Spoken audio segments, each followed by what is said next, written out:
പലരും ചോദിക്കാറുണ്ട് ദം ബിരിയാണി ഉണ്ടാക്കിയിട്ട് ശരിയാകുന്നില്ല, അതെങ്ങനെ ഉണ്ടാക്കുന്നതെന്ന് ഒന്നുകൂടെ ഒന്ന് പറഞ്ഞു തരാമെന്നുള്ളത്. ഞാൻ ഇതിനു മുമ്പ് ദം ബിരിയാണി എങ്ങനെ ഞാൻ ഉണ്ടാക്കുന്ന വീഡിയോ ഞാൻ ചെയ്തിട്ടുണ്ട്. വീണ്ടും ഒരു വീഡിയോ ഇവിടെ ചെയ്യാൻ പറ്റത്തില്ല.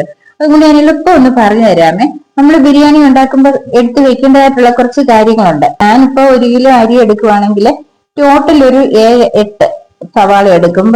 സാധാരണ വലിപ്പമുള്ളതാണ് ഒരു 6 എടുക്കും. ആ രീതിയിൽ ഞാൻ ആദ്യം എടുത്തു വെച്ചിട്ട് അത് തിന്നായിട്ട് അരിഞ്ഞു വെക്കാണ് ചെയ്യുന്നത്. അതിലൊരു 2 ഉള്ളി ഞാൻ മാറ്റിയെടുത്ത് ഒന്ന് നല്ലതുപോലെ ഫ്രൈ ചെയ്തെടുക്കും. ഫ്രൈ ചെയ്ത് എണ്ണ അല്ലാതെ ഫ്രൈ ചെയ്യുന്നത് എങ്ങനെയാന്നുള്ളത് ഞാൻ പറഞ്ഞു തന്നിട്ടുണ്ട്. അപ്പൊ ഏതെങ്കിലും രീതി നിങ്ങൾക്ക് സൗകര്യപ്രദമായിട്ടുള്ള രീതിയിൽ നിങ്ങൾ അതൊന്ന് ഫ്രൈ ചെയ്തെടുക്കണം. എപ്പോഴും ശ്രദ്ധിക്കണം, സൺഫ്ലവർ ഓയിലോ വല്ലതുമേ നിങ്ങളത് ഫ്രൈ ചെയ്തെടുക്കുക. ബിരിയാണിക്ക് ഏറ്റവും ബെറ്റർ അതാണ് കേട്ടോ. അപ്പൊ അങ്ങനെ കുറച്ച് ഫ്രൈ ചെയ്ത് മാറ്റി വെക്കണം. ബാക്കി നമുക്ക് വഴറ്റി എടുക്കുന്നതിന് വേണ്ടിയാണ്. എരിക്ക് വേണ്ടി പച്ചമുളക് മറ്റു മുളകൊന്നും എടുത്തില്ല. ആവശ്യത്തിനുള്ള ഇഞ്ചി, വെളുത്തുള്ളി, പച്ചമുളക് ഇത്രയും എടുത്ത് ഒന്ന് ചതച്ചെടുത്ത് മാറ്റി വെക്കണം.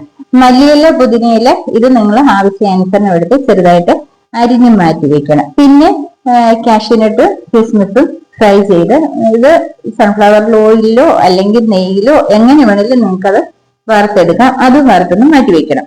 പിന്നെ നിങ്ങൾ ആവശ്യം എത്രയാണോ, ഇപ്പം ഒരു 1 കിലോ ഇറച്ചി ഉണ്ടെന്ന് വരില്ല, നിങ്ങൾ ആ ഇറച്ചി എടുത്ത് നല്ലതുപോലെ ഒന്ന് കഴുകി റെഡിയാക്കി എടുക്കണം. ഞാൻ 1 കിലോ റൈസിനുള്ളതാണ് ഈ ഉള്ളിയുടെ അളവല്ല ഞാൻ പറഞ്ഞത്. അപ്പൊ നിങ്ങൾ എത്രയാണോ ചിക്കൻ എടുക്കുന്നത് അതിന്റെ അനുസരിച്ച്, ഞാൻ മിക്കവാറും ചിക്കന്റെ ലെഗായിട്ട് വാങ്ങിച്ചിട്ട് അങ്ങനെയാണ് ഉണ്ടാക്കാറുള്ളത്.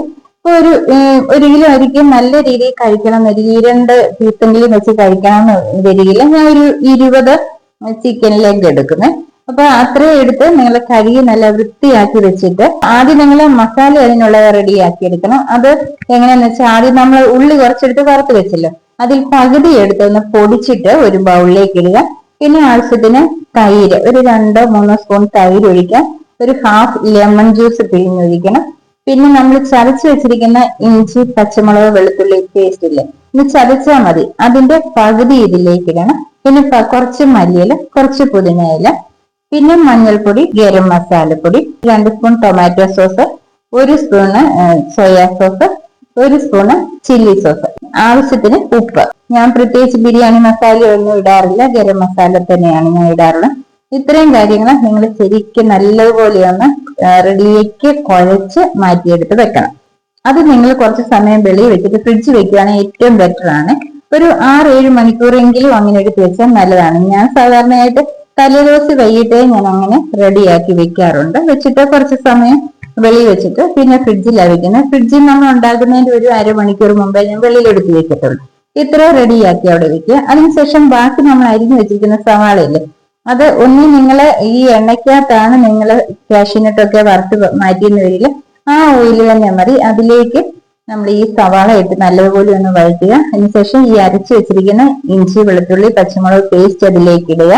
ഇത്രയും വഴന്നു കഴിഞ്ഞാൽ ഉടനെ കുറച്ച് ടൊമാറ്റോ, ഇപ്പൊ 2-3 ടൊമാറ്റോ വരെ നമുക്കിതിനെ യൂസ് ചെയ്യാൻ പറ്റും. അത് നല്ല പഴുത്തതായിരിക്കും. അത് ചെറുതായിട്ട് കൊത്തി അരിഞ്ഞിട്ട് ഇതിലിട്ട് നല്ലപോലെ വഴണം. ഉപ്പൂടെ ആവശ്യത്തിന് ഇട്ടേക്കണം. ചിക്കനകത്ത് ഓൾറെഡി ഉപ്പ് ചേർത്താണല്ലോ. നല്ലതുപോലെ വഴന്നിട്ട് ഈ നിങ്ങൾ എടുത്തു വെച്ചിരിക്കുന്ന ഈ ചിക്കനും നല്ലതുപോലെ ഒന്ന് ഇളക്കി ചിക്കനിലെ തന്നെ വെള്ളം ഇറങ്ങി വെച്ചാൽ മതി. പിന്നെ അത് അടച്ചവിടെ വെച്ചേക്കണം. അടച്ചു വെച്ചിട്ട് കുറച്ച് ഗ്രേവി ആകുന്ന സമയം വരെ ആക്കി നിങ്ങളിത് വേവിച്ചെടുക്കണം. കുറച്ച് ഗ്രേവി അതിനകത്ത് കാണണം കേട്ടോ.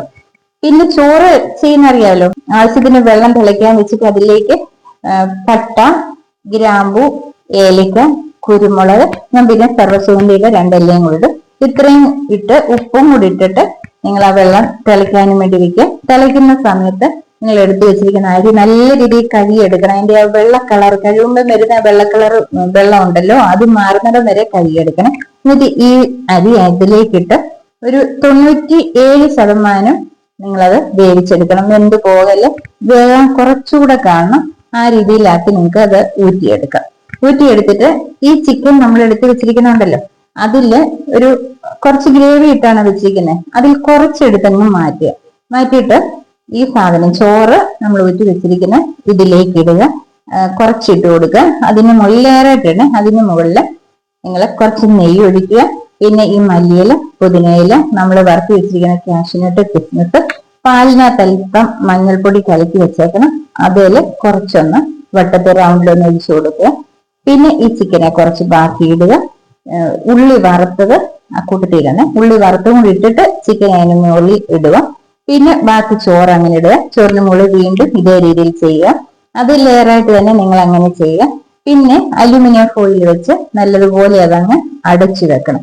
അടച്ചു വെച്ചിട്ട് ഒട്ടും എയർ പോകാത്ത രീതിയിൽ നല്ല രീതിയിൽ തന്നെ അലുമിനിയം ഫോയിൽ വെച്ച് അടച്ചിട്ട് അതിന് മുകളിൽ അടപ്പെടുത്ത് നിങ്ങൾ അടയ്ക്കുന്ന അടപ്പ് ലൂസ് ആണെന്ന രീതിയിൽ ഒരു വെയിറ്റ് വല്ലതിനും മണ്ട വെക്കാൻ കേട്ടോ. എന്നിട്ട് നമ്മളൊരു പാൻ അടിയിൽ വെക്കുക, സ്റ്റവിൽ വെക്കുക. അത് നല്ലപോലെ ഒന്ന് ചൂടാക്കണം. പിന്നെ സിമ്മിലിടണം. സിമ്മിലിട്ടിട്ട് ഈ പാനിന്റെ മണ്ടയ്ക്കായിട്ട് നമ്മൾ ഈ എടുത്ത് വെച്ചിരിക്കുന്ന ഈ പോട്ട്, ബിരിയാണി പോട്ടുണ്ടല്ലോ, ബിരിയാണി വെച്ചിരിക്കുന്ന അതെടുത്ത് അതിന് മുകളിൽ വെക്കുക. അതിന് മുകളിൽ വെച്ച് ഈ സിമ്മിൽ തന്നെ കുറെ സമയം ഇരുന്നോട്ടെ. 1 മണിക്കൂർ ഇരുന്നാലും യാതൊരു കുഴപ്പമില്ല. ആ നല്ല ചൂടിൽ തന്നെ ഇതങ്ങ് വെന്ത് കിട്ടും. പിന്നെ നിങ്ങൾ ഇത് ഓഫാക്കിയിട്ട് ഒരു 2, 3, 4 മണിക്കൂർ കഴിഞ്ഞിട്ട് നിങ്ങളത് തുറന്നാലും നല്ല ചൂടോട് തന്നെ ഇരിക്കും, വെന്ത് പോകത്തില്ല, നല്ല ടേസ്റ്റുമായിരിക്കും. അപ്പൊ നിങ്ങൾ ഈ രീതിയിലൊന്ന് ഉണ്ടാക്കി നോക്കണേ.